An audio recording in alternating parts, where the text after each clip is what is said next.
किराएदार बेटा। उठ जा नालायक, सुबह के 8 बजने को है। तुझे एग्जाम नहीं देना क्या? थोड़ी देर और सोने दीजिए ना पापा। तू उठता या फिर मैं तेरे ऊपर पानी फेंकूं? रोज गधों की तरह सोता रहता है, पेपर की कोई टेंशन ही नहीं है। और एक हमारा समय था जब हम पेपर में फेल होने के डर से रात भर पढ़ा करते थे, सो ही नहीं पाते थे। तो क्या अब आप उसका बदला मुझसे लेंगे? मैं 15 मिनट बाद उठ जाऊंगा, आप प्लीज जाइए, मुझे डिस्टर्ब मत कीजिए। इतना कहकर रौनक रजाई ढककर फिर से सो जाता है।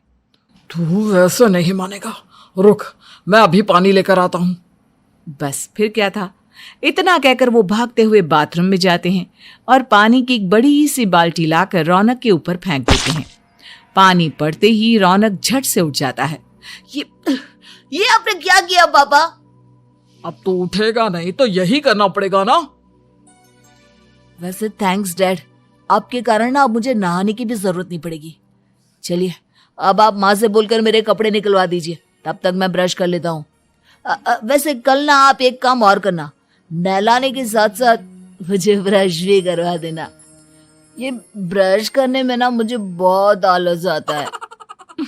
रौनक की बातों से अरविंद का मुंह खुला का खुला रह जाता है। वो अपनी पत्नी कमला के पास जाता है और रौनक की हरकतों के बारे में बताता है, जिसे सुन उसकी पत्नी हंसने लगती है। तुम अपने बेटे को समझाने के बजाय हंस रही हो। रौनक बच्चा है, धीरे धीरे सुधर जाएगा, आप क्यों उसके पीछे पड़े रहते हो? अभी नहीं सुधरेगा तो कब सुधरेगा? 10वीं क्लास में है रौनक, वो अब कोई बच्चा नहीं रहा। अरविंद की इतना बोलते ही वहां रौनक भी आ जाता है। क्या डैड, मैंने आपको एक काम दिया था, वो भी नहीं हुआ आपसे। अरे क्या हुआ बेटा? माँ, मैंने डैड से बोला था कि वो आपको बोलकर मेरे स्कूल की यूनिफॉर्म निकाल दे, लेकिन मेरे पीछे पड़ने के अलावा इनसे एक काम ढंग से नहीं होता। देख रही हो कमला, देख रही हो अपने लाडले को? अरे आप चुप रहिए जी। चलो बेटा, मैं तुम्हें कपड़े निकाल कर दे देती हूँ। बस ऐसे ही साल पर साल बीतते जाते हैं, लेकिन रौनक के रवैये में कोई बदलाव नहीं आता। वो पहले से भी ज्यादा आलसी और पूरी तरह अपने माता पिता पर निर्भर हो जाता है। 2 साल बाद पता नहीं कहाँ गायब रहता है पूरे दिन, अब तक तो आ जाना चाहिए था। अरे आप इतनी फिक्र क्यों कर रहे हैं उसकी? दोस्तों के साथ खेल रहा होगा, आ जाएगा अभी। ये कोई टाइम है खेलने का? 10 बजने वाले हैं, इतनी रात में कौन खेलता है? कमला कुछ कहती उससे पहले ही रौनक वहां आ जाता है। मम्मी जल्दी से खाना लगा दो, बहुत भूख लग रही है। तुम्हें तब तक खाना नहीं मिलेगा जब तक तुम बता नहीं देते कि इतनी रात गए कहां से आ रहे हो। ओ प्लीज डैड, अब आप एसी पे प्रद्युमन बनकर मेरे सर पर बंदूक लेकर मत बैठ जाना। अपनी फालतू की बकवास बंद कर और बता कहां से आ रहा है। माँ अब समझाइए ना डैड को। बता देना बेटा, इनको भी तसल्ली हो जाएगी। आप बोल रही हैं तो बता देता हूँ, मैं दोस्तों के साथ मूवी देखने गया था, इसलिए देर हो गई। तो इन सब चीजों में मेरे पैसे उड़ाता है। कभी 1 रुपया कमाने के बारे में सोचा है तूने? जब देखो हवा की तरह पैसे उड़ाता रहता है। माँ अब आप इन्हें चुप करा दीजिए, वरना ना मुझे गुस्सा आ जाएगा। अच्छा क्या कर लेगा? बता ना क्या कर लेगा तू? वैसे बात तो ठीक ही है, मैं कर ही क्या सकता हूँ। पैसे तो फिर भी मैं आपसे ही मांगूंगा ना। चलिए अब ये सब बात छोड़िए और मम्मी मेरे लिए खाना लगा दीजिए। अभी लगा देती हूँ बेटा। मैं बता रहा हूँ कमला, एक दिन ये ऐसे ही बिगड़ जाएगा। ओफो, आप क्यों इतना पीछे पड़े रहते हो मेरे बच्चे के? बात की बाद में देखेंगे, अभी आप शांति से उसे खाना खाने देंगे। अगले दिन डैडी मुझे 10,000 रुपए चाहिए। हाँ? अब इतने पैसे क्यों चाहिए तुझे? डैड आप बिना सवाल किए कभी पैसे नहीं दे सकते क्या? जब तक तू बताएगा नहीं तुझे पैसे भी नहीं मिलेंगे। अरे अब आप अपने बेटे को पैसे भी नहीं दे सकते? नालायक, तेरी उम्र के लोग नौकरी करते हैं और एक तू है जो नौकरी करने का नाम ही नहीं लेता कभी। आप लोगों के होते हुए भला मैं नौकरी क्यों करूं?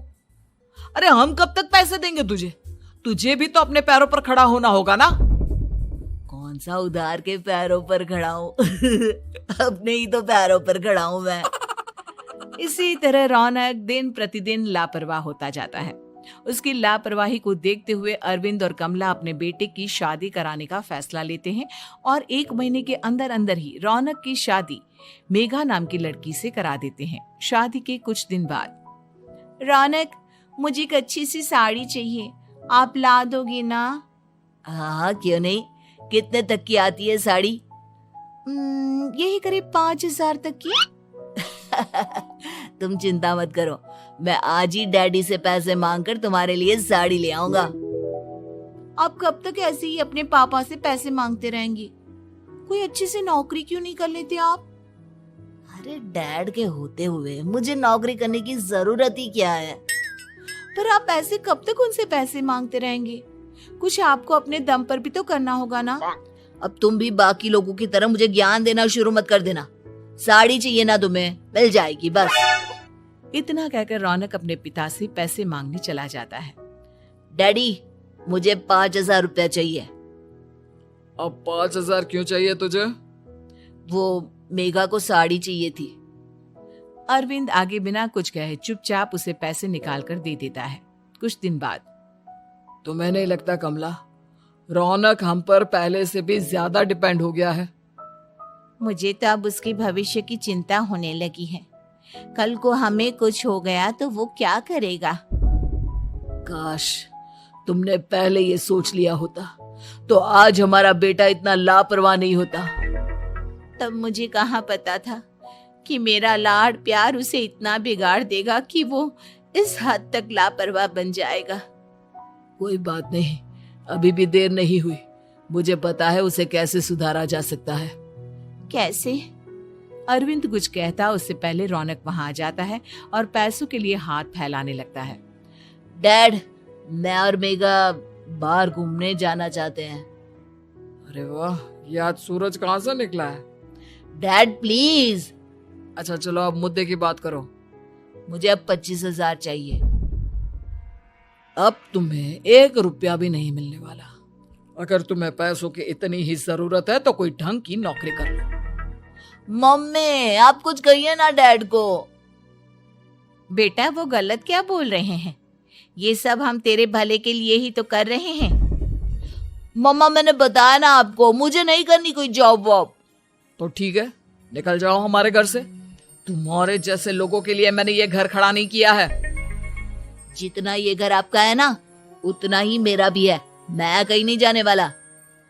जाना तो पड़ेगा ही तुझे, क्योंकि अब मैं तेरा कोई भी खर्चा नहीं उठाने वाला। ठीक है, मत उठाइए मेरा खर्चा, मैं अपने दम पर भी जी सकता हूँ। तो बेशर्मों की तरह अब तक यहाँ क्यों खड़ा है? अपना सामान ले और निकल जाए यहाँ से। रौनक पैर पटकते हुए वहां से चला जाता है। घर से निकालना जरूरी है क्या उसे? बिना पैसों के कौन रखेगा उसे किराए पर? अगर उसका भविष्य सुधारना है तो हमें अपने दिल पर पत्थर रखकर ये कदम उठाना ही होगा। दोनों बात कर रहे होते हैं कि रौनक अपनी पत्नी के साथ एक बड़ा सा बैग लेकर घर से निकल जाता है, लेकिन घर से बाहर उसे कोई भी मुफ्त में अपने घर किराए पर नहीं रखता। अंत में थक हार कर वो फिर से अपने घर चला जाता है। क्या हुआ? थोड़ी देर पहले तो दहाड़ते हुए घर से निकला था, अब क्या हुआ? नहीं रखा ना किसी ने तुझे किराए पर? डैड प्लीज, मैं कुछ दिनों में कोई अच्छी सी नौकरी शुरू कर दूंगा। आप तब तक तो हमें रख लीजिए प्लीज। सुबह से रात हो चुकी है लेकिन कोई हमें रखने को राजी नहीं है। अब आप ही बताइए, इतनी रात को मैं मेघा को लेकर कहाँ जाऊंगा? ठीक है, बहू की वजह से मैं तुझे घर पर रख रहा हूँ, लेकिन तू इस घर में एक बेटे की नहीं बल्कि एक किराएदार की हैसियत से रहेगा। 3 महीने हैं तेरे पास। इन 3 महीनों के अंदर अंदर मुझे तेरी पहली तनख्वाह हाथ में चाहिए, समझ गया? पक्का डैड, इन 3 महीनों के अंदर अंदर तो कोई बढ़िया सी नौकरी ढूंढ ही लूंगा मैं। ऐसे ही धीरे धीरे समय बीतने लगता है और अरविंद के दिए 3 महीनों में से 2 महीने बीत चुके होते हैं। पापा जी ने हमें 3 महीने दिए थे, जिसमें से 2 महीने तो बीत चुके हैं। अब ये आखिरी महीना बचा है। अरे तुम चिंता मत करो, आज मेरा ना 2 जगह इंटरव्यू है, दोनों में से कहीं ना कहीं तो जॉब लग ही जाएगी। अच्छा, all the best. Raunak interview के लिए निकल जाता है, जिसके बाद शाम में रौनक घर आता है। कैसा गया इंटरव्यू? आपकी नौकरी लगी या नहीं? अरे पहले सांस तो ले लेने दो अच्छे से। बताइए ना, मुझसे तो जरा भी इंतजार नहीं हो रहा है। वो दरअसल बात यह है कि मेरी नौकरी तो लग चुकी है, लेकिन पैसे बहुत कम है। कितने पैसे हैं? 15,000। इतने में अरविंद और कमला मिठाई का डिब्बा लेकर आ जाते हैं। बधाई हो बेटा। हम जानते थे तेरी जॉब जरूर लगेगी। लेकिन मेरी सैलरी बहुत कम है मम्मा। कम है तो क्या हुआ, धीरे धीरे बढ़ जाएगी। हाँ बेटा, हम तो बस चाहते थे कि तू अपने पैरों पर खड़ा हो जाए। मतलब अब आप मुझे घर से नहीं निकालेंगे? नहीं, ये सब हमने तुझे जिम्मेदार इंसान बनाने के लिए किया था। Thank you mummy papa. अगर आप दोनों ऐसा नहीं करते तो मुझे कभी अपनी जिम्मेदारियों का एहसास तक नहीं होता। आज आपने मुझे सिखा दिया कि इंसान का अपने पैरों पर खड़ा होना भी जरूरी होता है। इतना कहकर रौनक झट से अपने माता पिता के गले लग जाता है और अपनी कमाई की पहली तनख्वाह वो अपने माता पिता के हाथ में सौंपता है। इस तरह रौनक एक गैर जिम्मेदार व्यक्ति से एक जिम्मेदार व्यक्ति बन जाता है।